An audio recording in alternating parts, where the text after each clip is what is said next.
Thanks for joining us today. Today's program, Look Before You Speak, we're going to visit the gallery, the Radius Gallery here in Missoula, which has been open for going on 2 years. And we're thrilled that the owner today, Lisa, is going to spend some time with us looking at some of the artists that they're featuring and that they carry. This is an opportunity to look at some art and some contemporary artists that live and work here in Missoula. Let's go inside. We're so excited to be inside Radius Gallery. This is the owner, Lisa, and she's going to take us around today and actually look at a lot of artists that they represent, and just keeping in mind that we have this region and this area.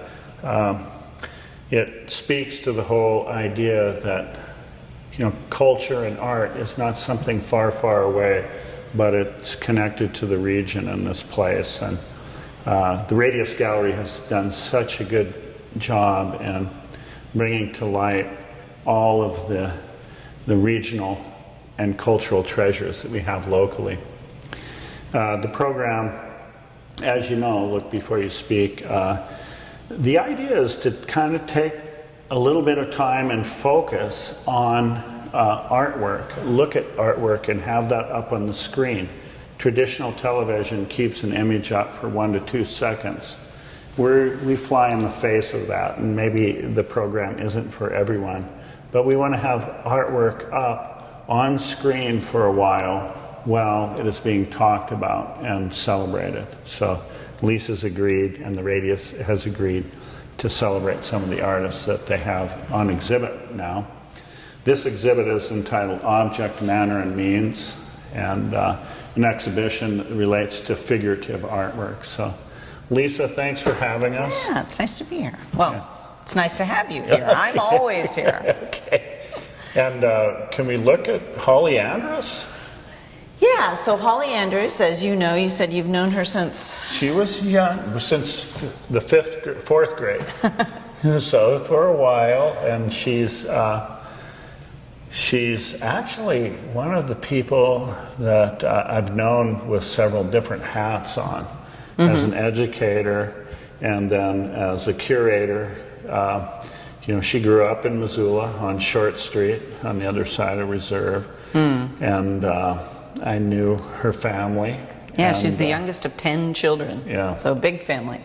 And she was a photographer at the University of Montana and went through the program and has really been committed to her medium. She moved to Portland and she began to work on photographs similar to this. Yes. So this is the first series. It's a series of 4 photos that she did for this show. Where she went a little political.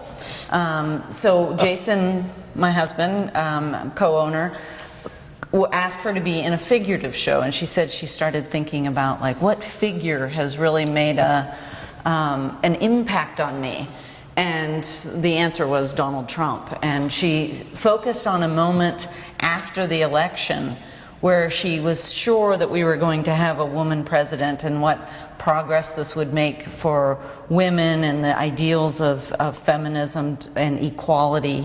And then just to have that, it was a surprise for a lot of people. And so she gave us this image of this bedroom being torn apart. And the bedroom, which is actually her bedroom, is a proxy for her mind. So this is a metaphoric where she felt like everything was in order, her feminist ideals were in order, and then this intruder comes in and rips things apart. And so in these images, it's a series of 4. There's a guy in a red tie who's throwing out the contents of her bureau. And you'll see symbols of things in here, like a woman's purse and flowers, a pearl necklace, lingerie. In the next picture, he's slowly disrobing as he does this. The next picture, he's doesn't have his pants on, his shirt's open, and he's holding on to this little jewel box and staring at it. The third one, he's just sitting in his drawers, on her drawers, texting. So presumably one of his late night tweets. Yeah. And then the last one, the room is completely destroyed. He's thoroughly disrobed and breaking out of the back window. And you see in this picture, so this references a 1978 painting by Jeff Hall called The Destroyed Room. So the destroyed room here, which is, the day after the election, what she felt in her mind. Lots of symbols of women's things. So in poetry, flowers have been akin to women. This little jewel box and just women's things. But in every image, except the tweet one, there is always a female figure that stands strong. And this is the symbol of hope in it. So this is a process series where she's just talking about this mental experience that she went to. She works in series, and I think she also sees herself as a real storyteller. Yes. And there's not only the figurative nature of these works, but there is a narrative. And they're just, the colors in her work are really vibrant and pretty great. Yeah. And a lot of people during this was a 6-week show, have just stood in front of these for a very long time and picked out like symbols and interpretations. It's very rich. Yeah. And so after the Paris Accord on landscape, someone's like, look, the landscape's messed up too. This is a symbol of his take on... Sure. Yeah. Okay. And all the books have to do with feminism and psychology as well. Cool. Yeah. And can we look at another artist? Yes. Okay. So this is, we're going to see a couple pieces by Hannah Cameron. She's a resident at the Archie Bray right now. And she does a lot of animals and figures, but this is typical of her to not just show the animal, which would be typical kind of trophy art in Montana, but to have the human engagement inside it. Like there's the hands as well. Sure. There's a sculptural reference in this piece to Rodin, who began to use body fragments. He was this... And I just see that connection today related to body fragmentation being celebrated as a work of art. That's great. Is she currently at the Archie Bray? Yes, she is. Okay. And so this is another artist that recently joined the artists that you represent? No, she was just invited for this show. Her name is Victoria Brace. I first saw her work at the Art Spirit Gallery in Coeur d'Alene, which is a fabulous contemporary art gallery. And is she from Idaho, or? She's originally from Russia. Oh, okay. So she was trained in Russia. And so what I'm most struck about her was how it's a different approach to painting that we don't often get to see, and that's why I really wanted to bring her in. She's classically trained, a lot of education in art here, and what's been fun in this show the last 6 weeks is to how many painters have come in here and stood about an inch away from the canvas, like studying what she's doing, with like a couple studying brushwork, another like, look how she plays with the cools and the darks, the cools and the warms. And she was telling me how she begins with a certain geometry in each, like she's looking at triangles and squares. So this is one of her favorite pieces, for instance. And, just getting this shape in. She does not work from models at all, which is unusual. But she starts working with shapes, and then those shapes become forms. People and her dog made an appearance in this one. And it reminds me, and I've seen this in Russian painting before, is having a ground of a reddish ground, and so there's a richness about the painting resulting from that. Now, these are oil paintings? Yes, they are. Which is also a real classical reference as well. Yeah, and it tells you something about like cultural difference. In this one, for instance, it's called Shadow on the Wall, and it started with a canvas in her studio leaning back and casting the shadow, and it was so beautiful that she wanted to paint it. But then she started working with the shapes that she was seeing, and then a face starts to form. But so many Americans see this, and it's sort of patriotic. There's a symbol, there's a little bit of a flag here, maybe an eagle, maybe and she did not see any of that. I was asking her about the patriotism of it, and she's like, really? But, you come with the eyes of your culture when you're looking at things. So I found that really interesting. And the flag is pretty loaded and iconographic, so it is loaded culturally for Americans. So, but that's great. And these paintings. I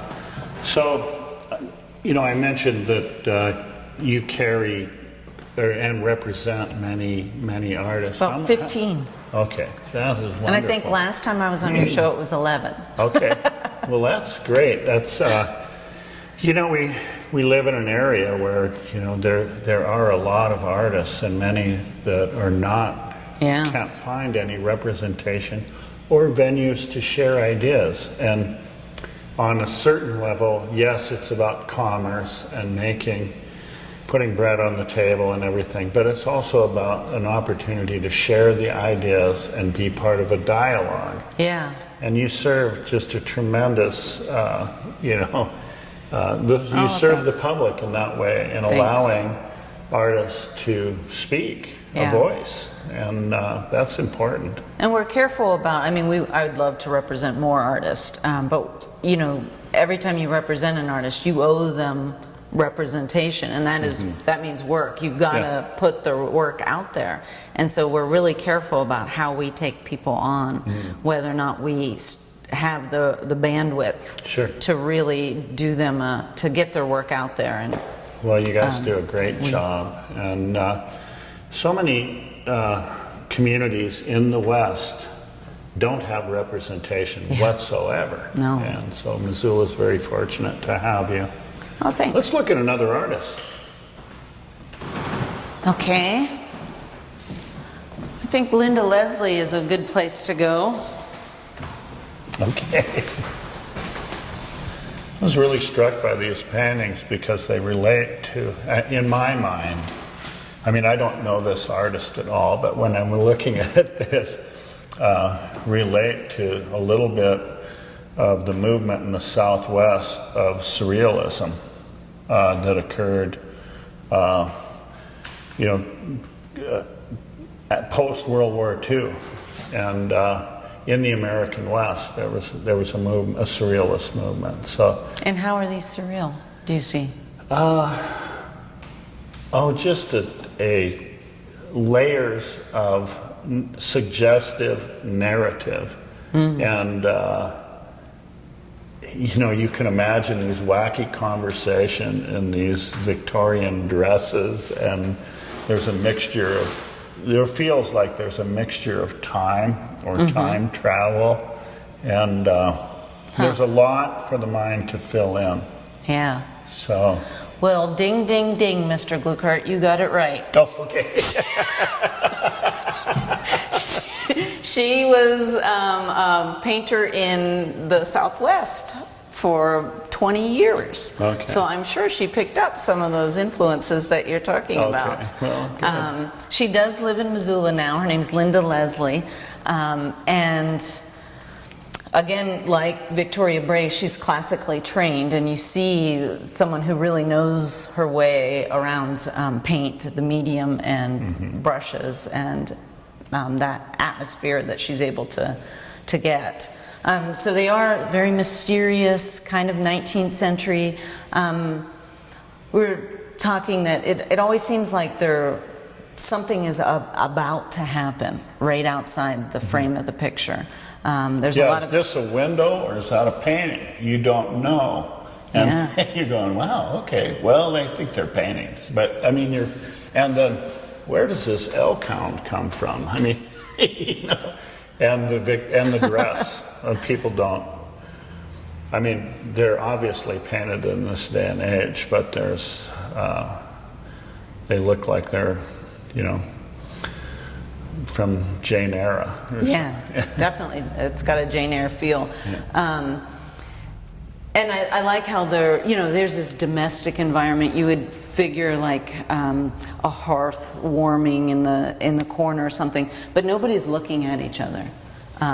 There's this disconnect in the communication. There's a and that's part of what makes it mysterious. I keep looking for a feminist sort of, are they talking about the emptiness of lives, that because women didn't have roles other than the domesticity, they're kind of trapped in these rooms. And I think you could go there if you just looked at these ones, but what troubles it is when you move to the male figures, and they're just as, he's a little more active, but still he's in a domestic environment too, looking a little awkward, looking like he's waiting for something. Forlorn. Yeah. They're wonderful. Yeah. These are aren't they? wonderful paintings. Yeah, it's great. You guys really have an eye and a sensibility about who you want to represent and the messages that you want to put out there. Mm-hmm. So this is really in your strike zone. Yeah, and this is an artist that we have begun to represent. Oh, that's cool. And she does live in Missoula now. She's officially a Missoulian. Great, excellent. Can we look at one more artist or two more? You want to look at two more? We could finish looking at Hannah Cameron to see some other examples. So the fish in the hands. Yeah. The fish in the hands that So this is ceramic and mixed media. Yep. Okay, so the paint rope and rope. Okay. So, I mean, sometimes people first look at this and they think it's a vertebrae, but it's wishbones, supersized wishbones, and it's called Make a Meta Wish. And it's funny. It's, to have a wishbone be as large as your wishes, but it's also really beautiful. I mean, it's strikingly stark and contemporary. You wouldn't have to read anything into it at all. It just has really beautiful lines. And I think that when you supersize something like that, not to use the McDonald terms, but it shows you how these things that we see in our supper table about this big have such a beauty to them. So it brings these familiar lines and forces us to look at them in a way, which I like quite a lot. I love the mixture of the materials, and it's a pretty loaded metaphor, and also that there's three. Oftentimes in stories there are three wishes.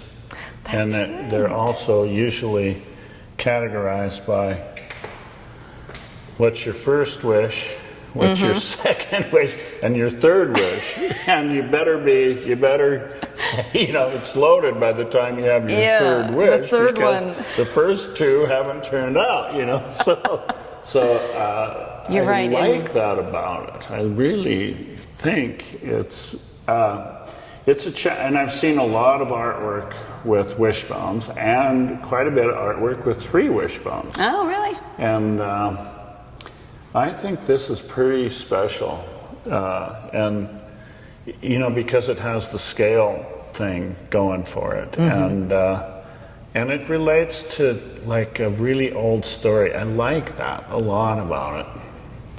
Yeah, look at how large that big one is. I mean, it's so much larger than the first two. Yeah. And it's in jokes and stuff. It's always that third one that trips you up. I mean, that's the one that sends you into the woods forever. Right. We got to listen to. What tale is that? It's not Aesop, is it? No. Oh, I don't remember. But there's a lot of tales about three wishes. It's wonderful. She's really taking some forms. And it's just a really great, strong, expressive form. So, and can we look at one more of her pieces? Yes. This is the one that greets people when they walk in the door. And so you're probably challenged with an audience that may come in and be, wow, what is this? Yeah. I mean, apparently it's an animal that feels trapped. It's a jackalope, of course. Well, that's not immediately apparent. I mean, it actually hides its jackalopeness a little bit. Okay. So I had seen it a couple times before I realized that, oh, those aren't hooves, those are rabbit feet, and that there are ears tucked in the back. So it does play with you a little before you realize it's a jackalope. And I would always tell people when they come through the door, you know, usually you only see the jackalope in its trophy stage. Yeah. So sure. she's walked the... Sure. She's walked the mythical creature back a step Yeah. to capturing the jackalope. We usually don't see the whole thing, and it's hanging from a rope that goes all the way to the ceiling, which is all Jason right there. Yeah. She's never had it in a ceiling so tall, but he wouldn't compromise that one. And the other thing that happens with this is it puts its little butt straight in the air, which is also confronting the viewer. Yeah. And lots of people have come in and grimaced. Yeah, sure. But there was this one little 6-year-old that was marching around here looking at art, and he walks past and he goes, "That's a bum hole." And it's like, yes, yes. Yeah. This is part of the experience of She's art. doing really challenging work, and one of the things I really like about this is that she didn't overdo it. Like, there may have been an instinct to, like, really overwork this metaphor, and I think it's just the right amount. It's trapping, the title, he's a keeper, like, all of a sudden, you know, it has this big rack, so of course it would be a keeper, you know, like, which it goes into this whole notion of entrapping other animals, and whether you catch and release or you're doing a lot of, so it feeds into all of this storytelling, and it's a very challenging piece too. It looks like, well, there's an edge of suffering, and there's an edge of, is this going to be extinct soon? Yeah. I've never seen anything quite like it, and the color and form are very good too, just like we saw that in both the fish in the arms and the wishbones. Real attention and sensitivity about the color and form. So, great. Yeah, it is challenging if you go into those other layers, but on a practical note, lots of people, when they came in and saw this, just told me about all the bars that they had been where they had seen these different jackalopes. So in a way, it's also really accessible. This is something of American culture that people relate to. I think that's what's cool about it, though. She's taking us into those Sure. deeper layers. Now, do you guys, of course, conduct tours here and really work on sharing the background and information about each of these artists? Yeah, we do. I mean, I always invite people to take a spin. I mean, we don't do formal tours, but people still come to the door and peek in and say, "Can I look at the art for free?"